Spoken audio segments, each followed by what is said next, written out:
Yeah.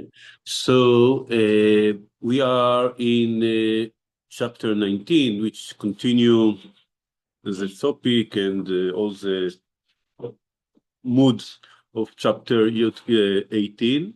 And this is the intention and the tries when Shaul tries to kill David in different ways. So the former chapter was he did that in secret. Now the intention become more revealed gradually. And in this chapter, we are going to see 3 times he tried to kill David, 3 times. Each time David was saved, we can say 3 or 4 times, depends how you count it. And 3 of these times, David was saved was by someone. The first time by Jonathan, the second time by Michal, and the third time by God or by Shmuel, depends how you see that, right? And what we can see from that, of course, it's the two things that David is likable for people and for God. We say, someone who is someone finds grace, favor in the eyes of God and men. And that was David. From the other side, we see Shaul that doesn't understand the hints that coming from all around him that is wrong. So we can excuse him by the bad spirit, but the question is how responsibility you can take for yourself and how you can say no, it's the bad spirit. I think it's a general question. I'm not going to answer that because I don't know the answer, but what is the level of responsibilities of people who are mentally ill? Right? So it depends, of course, what illness, how, but can you excuse, for example, many people say, no, it's my ADHD.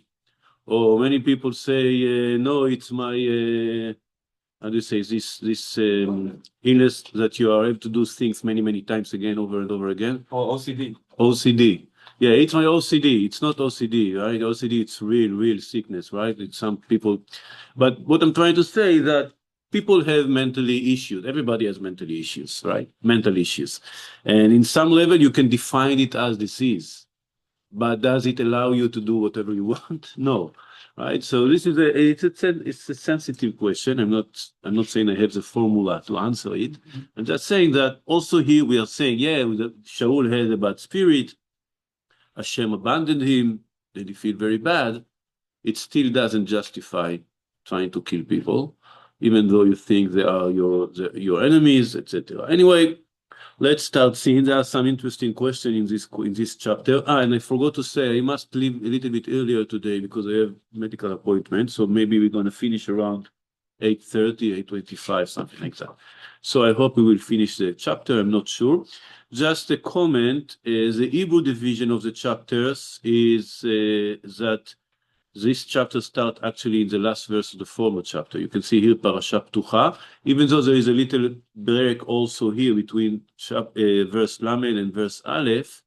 But these 2 chapters, it's one topic. It's things that Shaul tried to do to kill David, even though, like I said before, there are difference between them. And this verse in between belongs to both of them. What this verse says, that the Plishtim chiefs march out to battle against Am Israel, and David always could defeat them, successfully defeat them, and bring big deliveries, big salvation to Am Israel, and that his reputation soared, right? ויקר שמו מאוד. So his reputation soared, everybody liked him in both sides, right?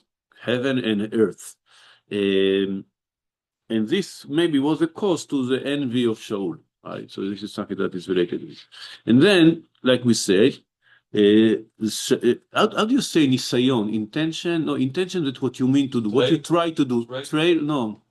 If you try to kill someone, how do you call the attempt? Right. So the first attempt of killing David is in the middle between revealed and secret. So until now, Shaul didn't say to anyone, I want to kill David. But now he starts speaking with people. So Shaul urged his son Jonathan and all his courtiers to kill David. So he's already saying that to other people. It looks like this time it was in kind of a secret, like a secret meeting of the cabinet or something like that. David is marked as potential enemy, potential rebel against the kingdom. Is going to try to take the crown. So we should kill him. Jonathan is also in this cabinet, in this meeting.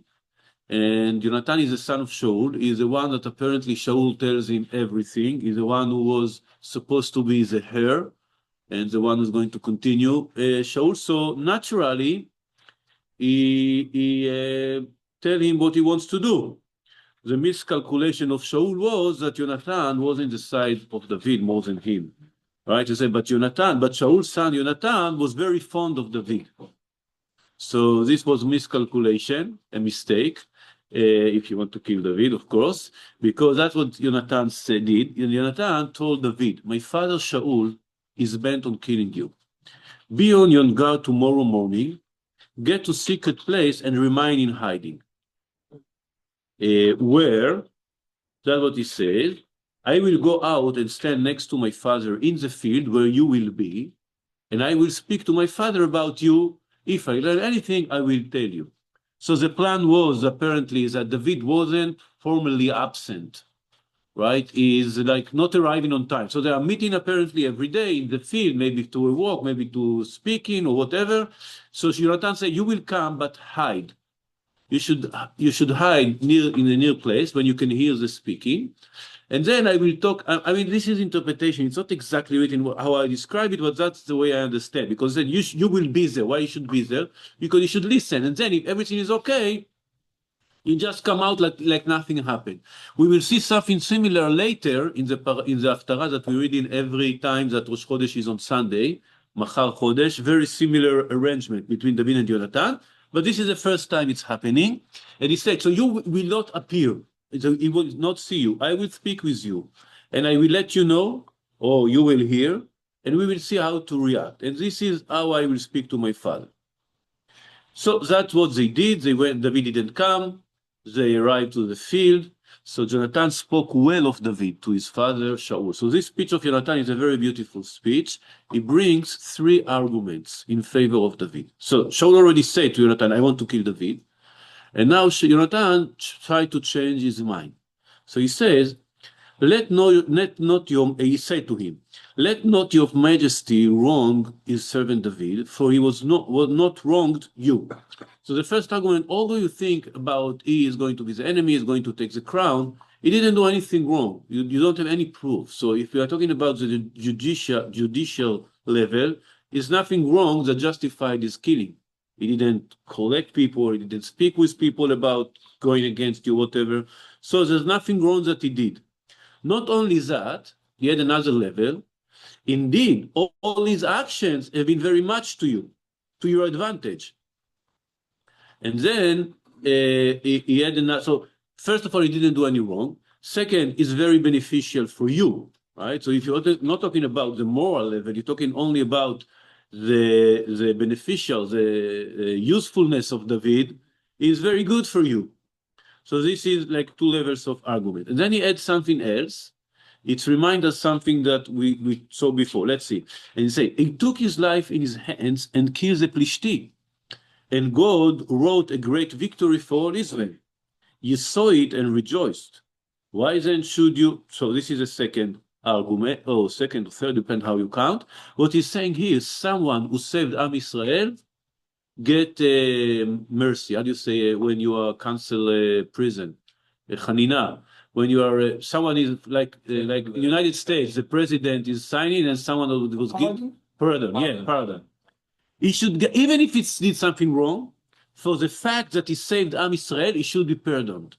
Right? And he didn't do something wrong. But even if it was something like that, and that reminds us, the same Jonathan was redeemed in this way. Remember the war when Shaul said everybody should fast. Jonathan ate the honey. And then Shaul said, you are going to die. And Am Israel say, Jonathan going to die, is that he was doing this great redemption for Am Israel? No, we are redeeming him. is not going to die. Why? Because he saved Am Yisrael. So again, someone that worked for Am Yisrael, that saved Am Yisrael, that made a great victory for Am Yisrael, can be pardoned. Okay, so that's what he's saying here. He risked his life in favor of Am Yisrael, and Hashem saved Am Yisrael, and you saw and rejoiced.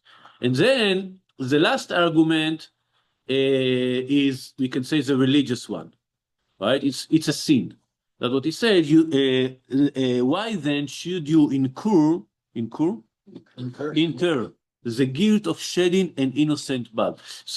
So the word guilt here in Hebrew, techta, sin, right? Shedding innocent blood, killing David without cause. Okay, so we can see the arguments is divided to the moral one, the beneficial one, how do you say, the usefulness one, the national one, right? He saved Am Yisrael, and for last, the religious one. So for all this reason, in these short sentences, Jonathan convincing his father that it's wrong, right? And it looks like it's working. Yeah? I think also when he said, you are the king and he is your servant, it's also kind of set the stage of a big power differences and kind of maybe help him to contextualize it in a power differences also, a morality. Yeah, you say the alichta melech be'avdo, the fact that you are the king and he is your servant. Right, so you are using your overpower against him. So yeah, don't use your power. Okay, yeah, great. So it looks like it's working. So Shaul heeded Jonathan plea. What is plea? Plea, like asking, plea, yeah. Request. So request. So Shaul heeded Jonathan plea, and Shaul swore, as God lives, he shall not be put to death. So this is even is bounding himself, right? He's tying himself to a oath, a religious again oath. Is it allowed to swear in the name of God? It's it is allowed. It says, "Et Hashem Elokecha tira, ve'oto ta'avod, u'vishmo tishaveh." So there is way where it is allowed to swear in the name of God. Of course, if you are meaning to complete that, right, to fulfill the swear, which didn't happen in this case. But the conditions for that, if it's recommended or not recommended, it's another topic that we're not going to speak. He really tried to do it. He was willing to. But he is swearing here in the name of God, which put another layer of seriousness to his sin. Right? He's not only going to now to kill someone innocent, he's also going to break his oath, or try to break his oath. But he is swearing to Jonathan. It looks like it's working. Jonathan called David, and Jonathan told him all this. And I don't think that it was in front of Shaul, but he told him after that what's happened. So then Jonathan brought David to Shaul, and he served him as before. So it looks like everything is okay. The first attempt to kill David was prevented by, we said, logical arguments, with convincing in a peaceful way, right, by Jonathan. And then another verse describes the success of David. So fighting broke out again. David went out and fought the Plishtim. He inflicted a great defeat upon them, and they fled before him. So that would be a great thing for Shaul, right? David is winning his wars. But this is, of course, only increased the envy and the jealousy. And again, when Shaul is in a bad mood, so we do see here how David is beneficial to Shaul in the two ways he was before. First, in winning his war, and second, he's playing for him. Then an evil spirit of God came upon Shaul while he was sitting in his house with his spear in his hand, and David was playing the lyre. Okay, it says menagen beyad can be understood as playing with his hand. It can also be understood nearby, like leyad. Menagen beyad, meaning when you say leyad something, what does it mean? How leyad is near? Leyad is like in a distance of a hand. Leyad, right? It's close to each other, near. So this is also menagen beyad. You can say playing nearby. So again, we can see in these two verses, 8 and 9, David is working for Shaul, in both aspects. In the national level, he's winning his war. In the personal level, he's helping him relieve the bad spirit. But again, Shaul is breaking his oath and work against his own interest and try to kill David. It's the same story that we saw before, right? With a spear in his head, he's trying to hit him. Shaul tried to pin David to the wall with a spear, which can be uncomfortable, but he eluded Shaul, so David could escape, right? So that he drove the spear into the wall. David fled and got away that night. Again, it's like the same, like the former time, it can look like innocent, right? I'm just playing with my spear. Oh, you were there, sorry, right? Very, very not secure, yeah. But it's for David, it's clear, right? He's trying to kill me, but he still can explain that. When he's in bad spirit, it's dangerous. He's not really meant, like we say, it's not responsible for his action when he's under this mood, right? So maybe it's not. So David didn't escape away from the country. He returned to his home. His home is probably near the palace. He is married to the daughter of the king. He is still working in the army of the king. So I understand from the fact that he didn't escape totally, went home, that he didn't think that it's serious. You think, yeah, it's coming and go. We should see how to manage this situation. It's not really means that. It is not really wants to kill me. I will find solutions. So that's the reason he's escaping this night, but not away. He's escaping to his house. But then is when Shaul level up. He's not asking Jonathan anymore. He's not asking the cabinet. He just sent soldiers to kill David. And so this is, I think, when the point when it's become revealed. It's not only something in secret. It's not only right between people. He's sending formally the army to arrest him and to kill him. And he was also married to Michal. Right? Yeah, I said he was going back to the daughter of the king. So Shaul sent messengers to David home to keep watch to him and to kill him in the morning. So waiting for him to go out and then catch him and kill him. Right? No judgment, no court, not anything. Sending the soldier to kill him. But David's wife, Michal, told him, unless you run for your life tonight, you will be killed tomorrow. So who is the second person that helping David? Michal, the other daughter of Shaul. The first one was Jonathan, his son, and now it's the daughter. But not like Jonathan. Jonathan was direct, right? He's speaking with his father. You are doing a mistake, right? You are wrong. And convincing him logically.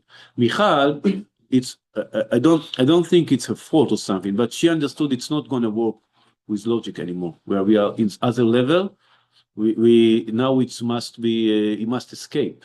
So she told him, and she did more than that, right? But let's see. So Michal let David down from the window, and he escaped and fled. It wasn't enough that she told him and helped him go out. When run away, she also made some kind of how do you say trick, something to trick the people, or to lie them, right? So Michal then took the oracle idol, we should speak about that, laid it on the bed, and covered it with a cloth. And as its head, she put net of goat's hair. Okay, let's see the story and we'll return to this verse to understand what she did exactly. Yeah. So Shaul sent messenger to see David, apparently other messengers. He didn't come out from in the morning. He told them, go wait for him when he go out to the work in the morning, to go to the palace, to go to work, then you will kill him. He didn't go out. So they returned to Shaul, told him, David is not coming out. So he sent other messengers, you bring him from his home. So that's what he says. So Shaul sent messenger to seize David, but she said he's sick. So she's start lying to her father, and she's trying to gain time, right, to earn some time. So this is the third time he's sending messengers. The number 3 is something that when you attempt something over and over again, it's a symbolic number 3 times, and you don't understand the message, right? You try 1, twice, third, you don't understand the message. We're going to see 3 times also later. Anyway, Shaul, however, sent back the messenger to see David a third time for themselves. They said, don't go and see him in the bed. Bring him up to me in the bed. I mean, if he's sick, you bring all the bed with you, right? He ordered that he may be put to death. He's saying to them, I'm going to kill him. And then when the messenger came, they found the oracle idol in the bed with a net of goat's hair as its head. Okay, so Shaul accusing Michal. Shaul said to Michal, why did you play that trick on me and let my enemy get away safely? Because Michal answered Shaul, he said to me, help me get away or I will kill you.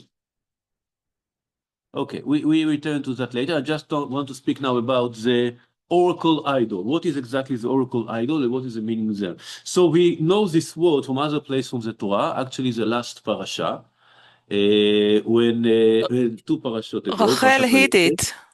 Yeah, Rachel, when Yaakov escaped from the house of Lavan, she stole the trafim, it uses the same word, of her father, right? And hid it. It's interesting. It's two cases.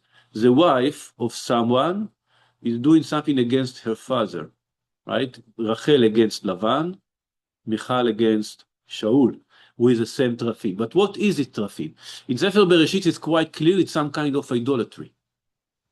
Chachamim explain also that it was some tool to predict the future in unlegal way. I mean, it wasn't allowed. It was kind of a sin. So we understand that Rachel didn't want her father. It was in favor of her father. She didn't want her father to keep idolatry and serve worship the Strafim, so she stole them. That's what you understand. So we can understand something similar here about Michal. She didn't want her father to kill innocent men, so she used the Trafim to do some kind of trick to save her husband. But the big question is, if it's some kind of idolatry, how could she find it in the house of David? Did David have in his house idolatry? What does it mean that trafim?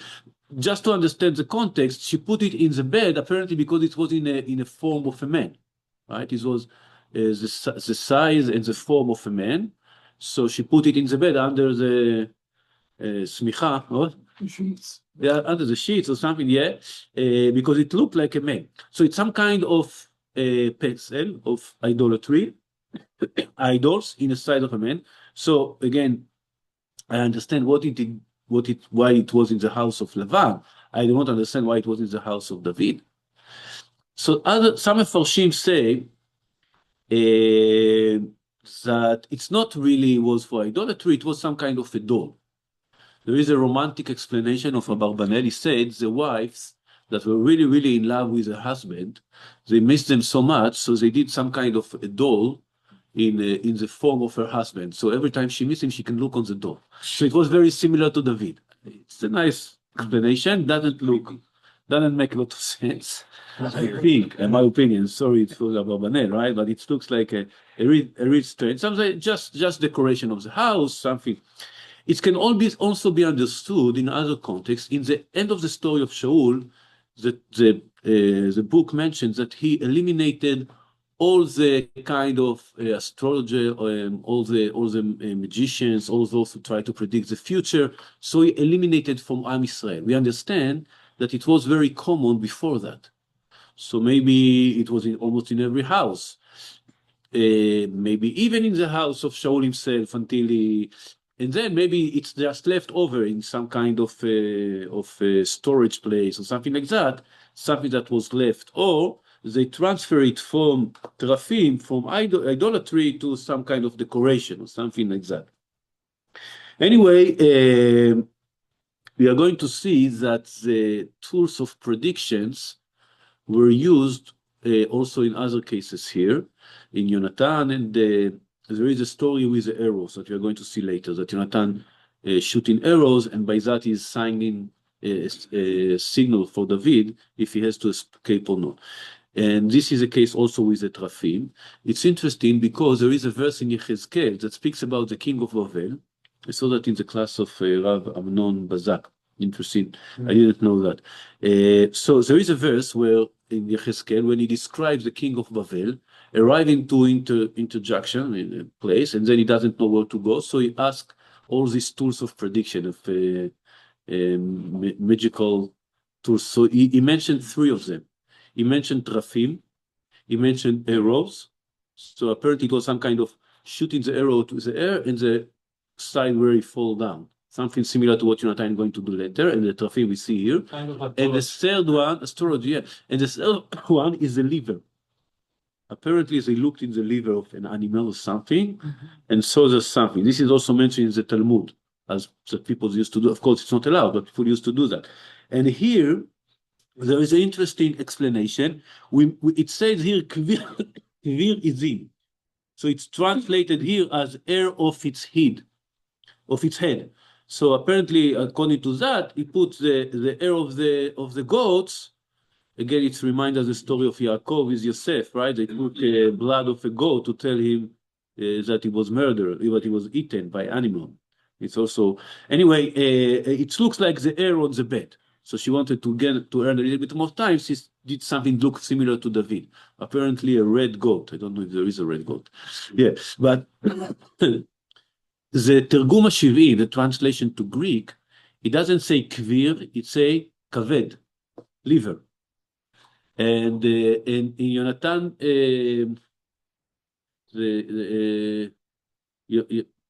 what's his name?